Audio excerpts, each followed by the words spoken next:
Welcome, welcome, welcome, guys. Welcome to today's live. Today, we will be talking about how to balance teaching and a family in the United States. Now, if you saw my post earlier in April, I did put this out on my community. So, if you do get a chance to, guys, go ahead and check out my community post, that last post I made, where I asked my subscribers to say, what is it you would like to hear on this platform? I don't just want to be sharing information. I want you to be a part of what is being shared. I want you to hear things that you are interested in hearing or learning about. Hey, Donna Beach, good evening. So today we will be talking about how to balance teaching and a family in the United States. So before we go any further, guys, welcome to my channel. For those who are joining for the first time, if you are interested in getting a teaching job in the United States, then this is the place for you. Also, if you're interested in learning about the different steps or the different pathways you can take to get a teaching job in the United States, you definitely need to stay tuned to this channel. And also, you can learn more from me personally through one-on-one consultations. So definitely subscribe because there's a lot for you to learn, guys. Hey, Diane Ricketts Vlog, good evening. All right. So, hey, Devon LaFleur. I hope I said that correct. So, guys, today we will be talking about how to balance. As I said in my community, I had shared, or should I say, I had asked people to share what is it they would like to hear. And somebody said they wanted to learn more about how to balance family and teaching in the United States. So, how are we going to do this? How are we going to do this? Let's give the others a few more minutes to join. My name is Dr. Britton. If you're joining for the first time, and you know what my subscribers ask for, that's what I'm going to deliver. Hey, work remotely with Nikki. Good evening. All right. So, how do we balance teaching and family life? Teaching is not an easy job. And it doesn't matter if you're in the United States or if you are in the Middle East or if you are in Canada or if you're in South Africa, Nigeria, wherever you are. I know teaching is not an easy task. And especially in today's day and age where things are becoming more difficult, where they're asking for more paperwork, paper trail. They want to see how you're using your data and things like that. Teachers have a lot on their plate. And sometimes teachers, in instances, neglect their family without even knowing it. And so we want to show you this evening, or should I say, I'm going to speak this evening. And if you are here and you're a teacher, you can also put in the comment section how or what you do to, balance your teaching and your family life. Whether you're in the United States or wherever you are, you can put in the comment section and share with us how you manage your family life along with your teaching duties, because it is a lot. So, without any further ado, we're going to go straight into it. The first thing I want to share with you, if you are thinking about how to balance your teaching and family life, the first thing you're going to need to do is to set boundaries. Some of us as teachers, we don't set any boundaries, and that is what is causing a lot of issues and struggles today. Boy, the struggle is real to be, yes, it is. So the first thing you need to do is to set boundaries. And when I say set boundaries, I mean you're going to set boundaries between your work and your home. You're going to make sure you're making time to be fully present when you are at home and you are fully present when you're at work. And in that way, you're spending the quality time with your family members, and you are also giving your children 100% of what they need. How can you do this? Yes, There's so many things to be done at work. You have to grade papers. You have to make sure you are observing the children to see if they're grasping concept. You have to make sure that your grades are being uploaded. You have to communicate with parents. You have to do all these things, but you still at the same time have a family to tend to. So how do you set these boundaries? You want to tell yourself that when I get to work, and for example, you go to work between 8 and 2:30 p.m., you want to make sure that you get most of what you can get done at work at work. That's what I do. I know a lot of people say they cannot do that. They always have to take work home to grade papers. They always have to be doing their lesson plans at home. Trust and believe. I have gotten to the point, and I'm not saying I don't ever take one and few pieces of items home to be graded, or have something extra to take home to do. But I have gotten to the point where it's not overwhelming a lot of things I'm taking home from work, because you will always have work to do. You will take home a big stack of paper to grade at your home, and you go back to work and you still have a big stack of paper to grade. So you got to set boundaries. You need to prioritize what is important for you to get done, and get those done at work. And when you get home, you are focusing on family. You are setting the time to spend with family. So set boundaries. Somebody told me that what she does is she used to get to work at 7 a.m. She tried to get in maybe at 6:15 and try to do some of the extra duties between the 6:15 to 7 a.m. when the students come in, and school dismisses at 3 or whatever time it dismisses. She's leaving out at 3 to go home to her family. Okay? And when she gets home, it's family time. It's not time for work, because you would already put 45 minutes in extra for work. So that 45 minutes each day, you should be catching up on things that you need to do. So when you go home, it's family time. So guys, start setting boundaries. Another thing that's going to help you is to create a schedule. Create a schedule. Think about, all right, this is what I used to do when I was working in South Carolina. I would put a schedule right beside my table with the things I'm going to do each day in my planning session. And yes, sometimes your planning sessions are taken up with meetings, but still find some way, sometimes it's even 5 minutes throughout the day, to do one of the items that you had set a goal to do. So what I would do is on Monday, I would say on a Monday, I'm going to be communicating with parents. On a Tuesday, I'm going to be starting my lesson plan. And if it doesn't get finished, I'm going to finish it on Thursday. These are my planning sessions. On a Wednesday, in my planning session, I'm going to grade some papers and try to put some grades in.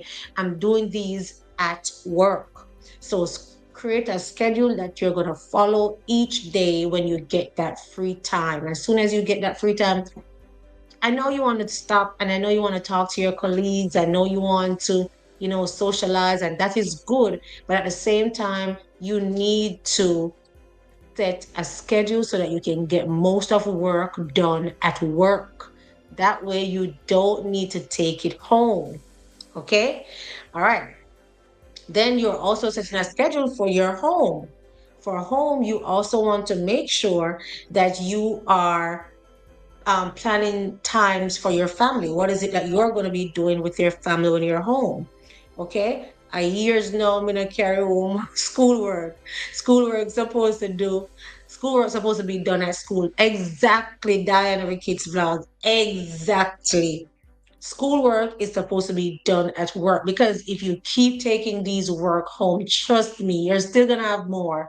Your family not gonna get the time they deserve. You're gonna be burnt out, and you're just gonna get frustrated along the way. So set boundaries, set a schedule, and do work at work. Do work at work.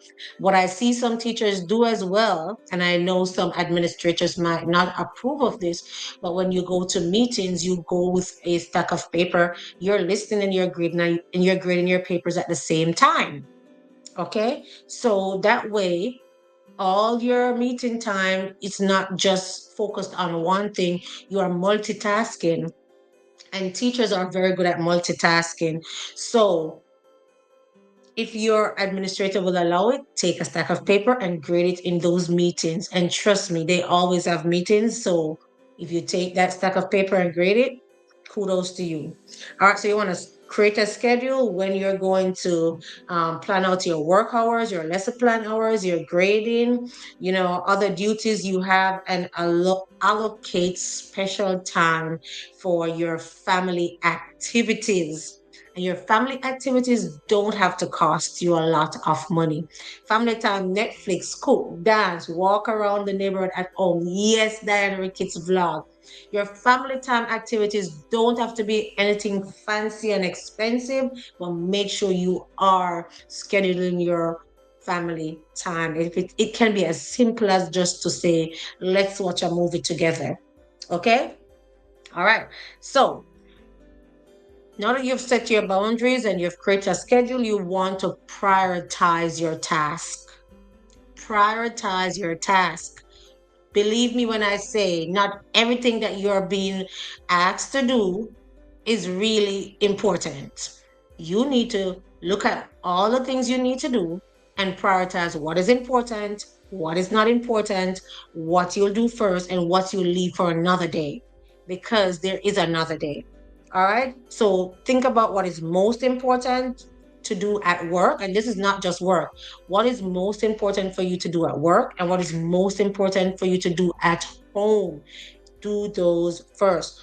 Focus on what really and truly matters. Because if you focus most of your attention and your time on things that really truly doesn't matter, you're going to really burn yourself out. So prioritize your task at work and at school, at work, at home, and you will see that you will manage your time better.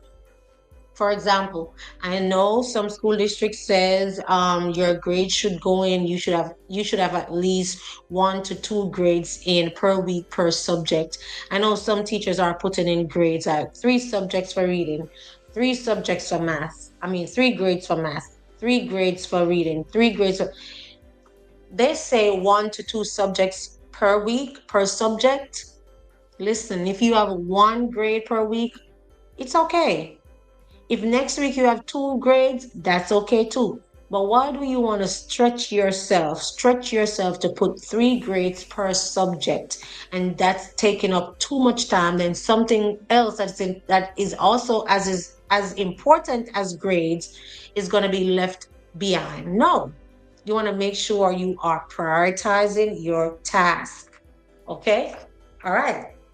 So, another thing you can do, guys, to balance your teaching and family life is to delegate responsibilities. Stop acting like you are superheroes and you can do everything. Yes, teachers, we are multi-talented, we're flexible, we can do a lot of things at the same time, but you are burning yourselves out. So, delegate responsibilities, not just at home, but also at work. Whenever possible, ask for help. Involve people who are assigned to your grade. I know some of us have paraprofessionals working with us. Some of us have responsible students that can assist in the classroom. I'm not talking with teaching, but simple things like pack away stuff and, fix things. And the students love to do these things. Delegate responsibilities. You do not need to do everything. You do not need to do everything. Ask for help. Ask for help from your colleagues. If you need some time away from your own personal kids, hire a babysitter. Nothing is wrong with it. Delegate chores at home. Some of us have children. We don't want our children to do anything. We do everything at the house. And then you do everything at the house, everything at work. Everybody around you is just relaxed and have nothing to do. And who's being burned out? You. Delegate responsibilities, because those kids are going to grow up and they're going to need to do things on their own. So start delegating responsibilities, guys. All right. Another thing you can do to make sure you are balancing teaching and family life is to, very important, take care of yourself. take care of yourself. If you don't take care of you, then there's not going to be no you to take care of your children in the classroom and your family. So you first need to take care of you before you can take care of the children that are placed under your care at work. And you also need to take care of you so that you can take care of your family members. So take care of yourself. Prioritize self care. You want to make sure you're maintaining a physical and mental well being. And this can be done through exercise, doing your favorite hobbies, relaxation techniques, spending time with your friends. I know I spoke about your family, I spoke about your work colleagues.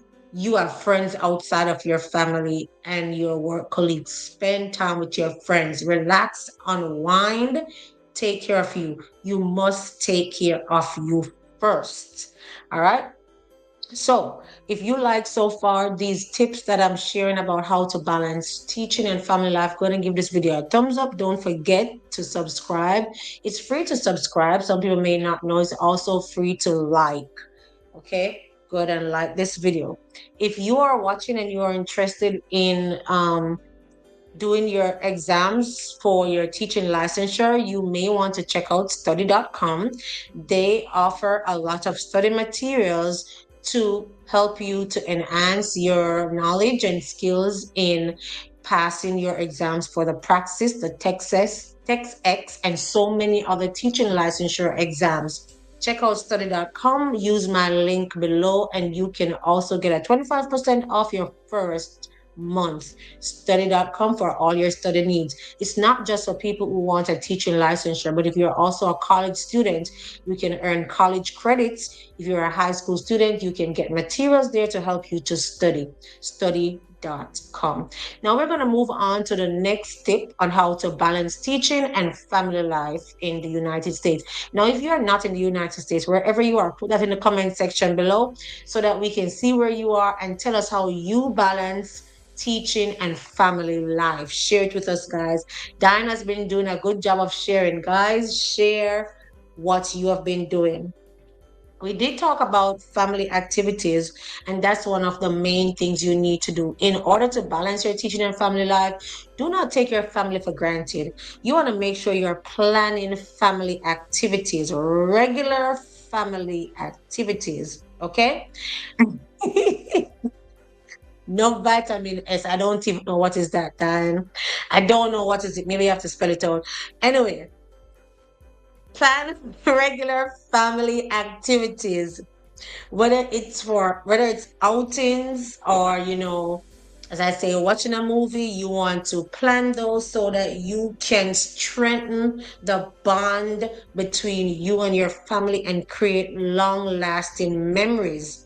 And the activities can be very simple, as I said, like watching a movie. It could be planning a special family dinner. You're cooking that special family dinner at home, and you're going to maybe have a dinner and a movie, or you're going to have a dinner and a game, whatever it is. You want to make sure you are purposeful in planning regular family activities with your family members. Do not take them for granted, because when your job will forget you in 2 minutes, your family members will always be there. Is that S? I don't know, Devon. I don't know. You have to ask Dan what it is. All right. So you want to plan. I know I like to plan family activities. Sometimes it can be overbearing and it can be stressful if you are doing all the planning. Again, as I say, delegate responsibilities. Ask somebody else in the family to plan the family activities, and you make sure you are present for the activities. Okay, sometimes as teachers, everything is left on teachers to plan everything, to run the show and do this and do that. Sometimes you can sit back and allow others to do some of the activities, and you just participate. So that's another thing. Sit back and allow others to plan, and you participate. Another thing you can do is to stay organized. And I know not everybody's organized, and that's totally fine, because I'm not going to sit here and say I'm totally organized. But what you can do is use your calendar, because I know I'm going to forget certain things. Use your calendar to say what you're going to do, when you're going to do it, what time you're going to do it. Set reminders. Write your to-do list. I noticed these last days I'm not remembering anything. So what I do is I make notes in my phone. I go to my notes and I make a to-do list. And when I do the things that I need to do, I cross them out. And if I find that I need to add more to the list, I add to the list and I prioritize what I'm going to do first. And I continue that way. And that has been helpful, because sometimes when you have everything in your brain, so many things to do, you are forgetting some of the things that needs to be done. And some of the important things are being left out. Good good stress relief. All right, so you can also use apps to manage your time.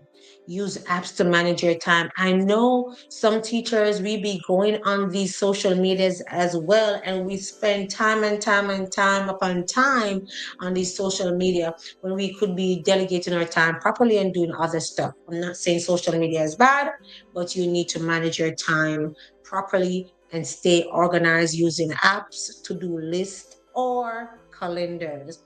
According to research, vitamins are good for stress and headaches. Okay, got you, Diane. All right, guys. So again, if you are enjoying these tips, go ahead and give this video a thumbs up. Don't forget to share so that somebody who might be interested in learning how to balance teaching and family life in the USA might benefit from this video. So Dan is sharing some tips there, guys. If you're here, share some tips as well. Let me see if there's any tips being shared on IG. All right. So the next thing you want to do to balance your time is to be flexible. Be flexible and recognize that you may not be, or should I say, you may not experience the things that you experience on a daily basis. Sometimes things are going to go wrong. What are you going to do when something go in the opposite direction? You want to be flexible when there are unexpected events. You want to come up with backup plans. You know, you're planning something. What would you do if this doesn't work? Be flexible. All right. Just in case emergency arises, what would you do? I know it's hard to say you want to be flexible when you don't know what's going to go wrong, but always have an open mind. Always have this backup plan to say, what would I do if this doesn't go the way I am thinking it should go? All right. So always think about how you would adjust things if it doesn't work, and also make up a schedule of what you could do if what you have planned does not go in the order that you have it planned out to be. Also, remember to seek support. I did mention that earlier, that you need to delegate duties, ask for help. You should also seek support. Reach out to your friends, especially people who are in the teaching profession who may understand what you're going through. You can reach out to them for help, get advice from them, see what is it they do, and see if you can adapt some of their techniques and strategies, and if those are going to help you. All right. You can build support groups. You can build support groups. I know there's a support group that was created by my subscribers on Telegram. The link for the Telegram group is in the description below, where other teachers can, basically feed off of each other, get ideas from each other, especially teachers who are seeking a teaching job in the United States. They may share their experience while interviewing with a specific school district. They may ask a question about, how to do this. They run in a difficulty here. What can I do to, get past this hurdle? And so you want to build support groups. So that Telegram group, the link is in the description. You can join that group as well, so you can, build a network of teachers that you can feed from and share ideas with. You want to also seek support through guidance and encouragement. We are not too old to get guidance counseling. We have guidance counselors at our schools. You can feel free to talk to your guidance counselors sometimes and, get some form of relief and not get all the burden on you and then feel overwhelmed and not want to continue or feel burned out. It's very important for you to share your experiences with people who understand your situation and can provide valuable insights and emotional support. So don't be shy, guys. Ask questions. Ask questions. All right. So these are just some of the tips that you can follow to balance teaching and family life in the United States. If you are interested in getting a teaching job in the United States, then this channel is for you. There's a lot of information on here that you can learn from. And if you get to a stage where you think you need some one-on-one guidance, to basically hold your hand and tell you what to do next and what to do after that, then you need to check out supremacyconnect.com. Through supremacyconnect.com, I can provide you with more in-depth guidance for a fee. Okay, so if you check out supremacyconnect.com, you can sign up for a one-on-one consultation under coaching or planning. All right, so we've come to the end of this live. Not seeing anybody else sharing any of the tips that they use. I'm gonna give you a few more minutes to share if you'd like to, and then we're just going to log off. So just to recap, to balance your teaching and family life in the United States, you want to make sure that you set boundaries, you create a schedule, you prioritize your tasks. You want to make sure you're delegating responsibilities, taking care of yourself, which is very important. Plan regular family activities, stay organized, be flexible, and seek support. Thanks for watching, guys, and I'll see you next time. Bye.